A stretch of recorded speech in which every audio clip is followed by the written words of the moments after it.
PBBM. Alam po natin lahat, yung mga taga-Kumuning dyan, shout out sa mga taga-Kumuning. Alam po natin na meron dyang Mount Kamuning, yung napakataas na overpass na Buwis Buhay. Andun pa rin po yung Buwis Buhay overpass.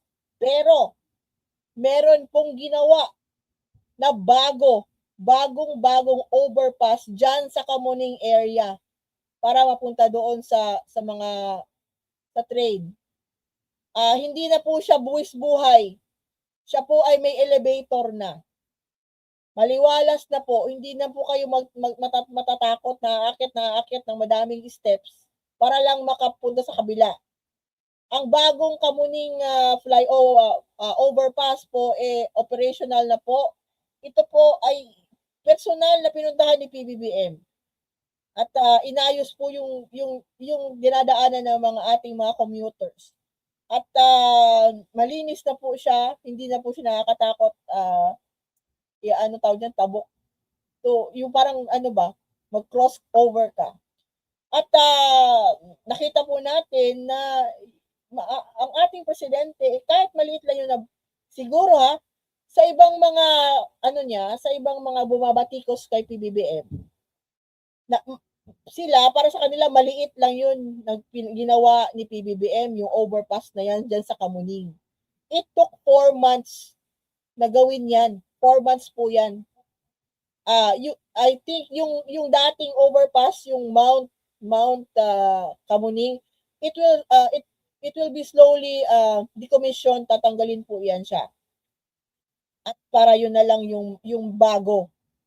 Sa mga gaya ko na hindi naman laging ginagamit yan, ako po ay natutuwa. Kahit siguro pag ako may chance ulit na pumunta ng Manila at dyan ako mapadpad sa Kamuning, siguro anuhin ko yan. Dadayuhin ko yan. Titingnan ko. Kasi remember ko po, doon po sa may Mandaluyong Park, na malapit po sa Bagong Pilipinas na headquarters sa Mandaluyong, may ganun din po yung overpass, tapos may elevator. Yung elevator po mostly po yun para sa mga PWD, sa mga ating mga senior citizens. So yung mga taong naliliitan sa ganun na being mindful ng ni PBBM sa ganun na mga klase ng mga kababayan natin na para sa komportable at maginhawa kanilang paglalakbay or paglilipat from one end to the other, malaking bagay po yun para sa mga ordinaryong Pilipino, yung isipin mo yung presidente, iniisip yung kapakanan mo. Malaking bagay po yan. Bali yung presidente natin,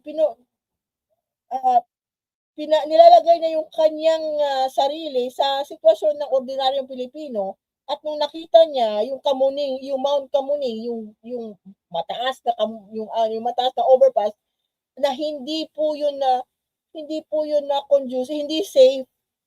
Hindi siya safe sa kagaya tulad ng mga ordinaryong Pilipino, kagaya tulad niya na senior citizen.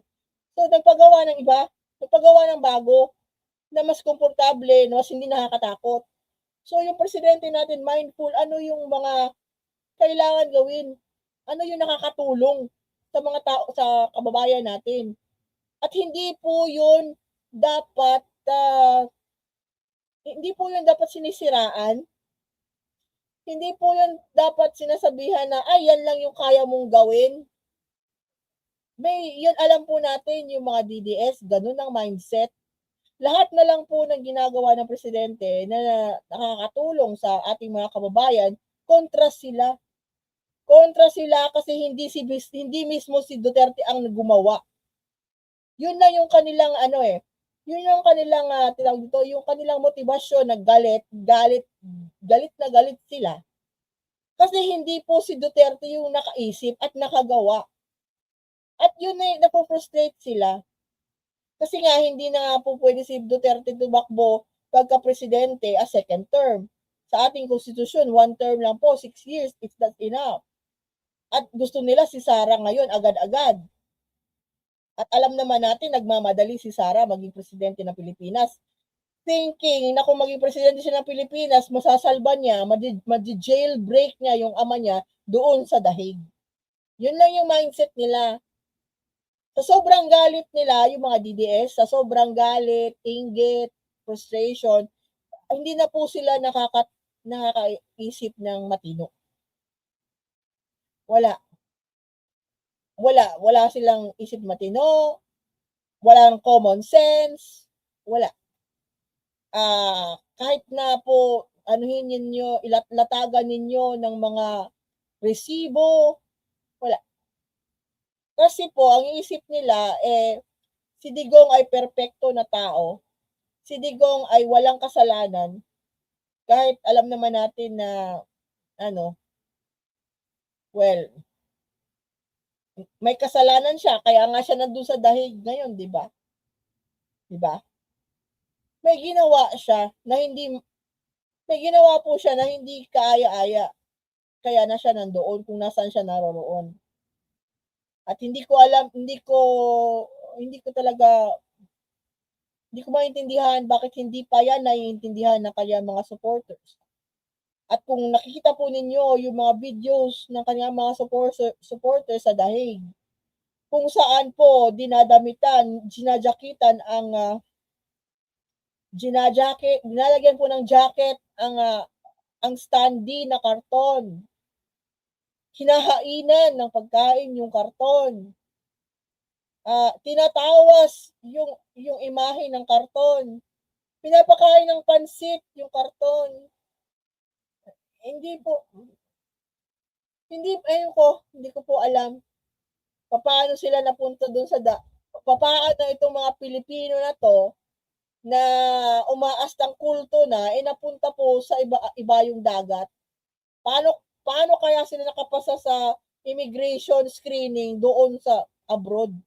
Kung ganyan na lantaran po yung mental instability nila. Hindi ko maintindihan anong criteria po ang napasa nila, bakit sila pinapasok ng immigration nung sa lugar na yon o sa bansa na yon. So, maayos na po yung sa Kamuning. Huwag na po ninyong gamitin yung mountain na overpass. Gamitin po ninyo kung binavalue po ninyo yung inyong kaligtasan at inyong buhay, gamitin po ninyo yung bagong overpass doon na pinagawa po ng administrasyon ni PBBM.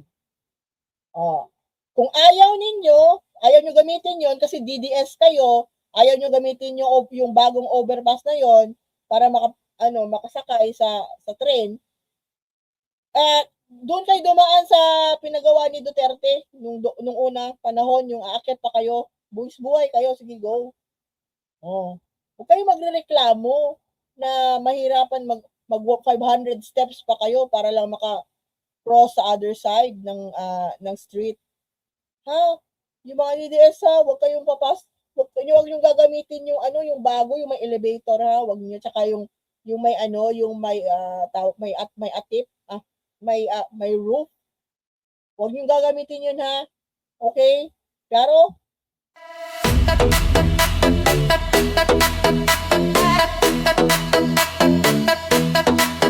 Takot na ang mga aso, dumarating ang mga kaso, sila ay sinusundo na, dadalhin sa tatay nila. Aray waranto, takbo na bato, takbo na bato, takbo na bato. Aray waranto, bakit na bongo, bakit na bongo, bakit na bongo. Aray waranto, takbo na bato,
utak luga, de, tanga-tanga, de, utak luga, de, tanga-tanga, de, utak luga, de, tanga-tanga. Dede es tanga-tanga. Dede es tanga-tanga. Dede es tanga-tanga. Dede es tanga-tanga. Agay warang. Takbo na bato. Takbo na bato. Takbo na bato. Aray warang. Bakit na bongo? Bakit na bongo? Bakit na bongo? Aray warang. Takbo na bato. Takbo na bato. Takbo na bato. Aray warang. Bakit na bongo? Bakit na bongo? Bakit na bongo? Kuduro yung betlog, tatay yung karton, kuduro yung betlog, tatay yung karton, kuduro yung betlog, tatay yung karton, kuduro yung betlog, tatay yung karton.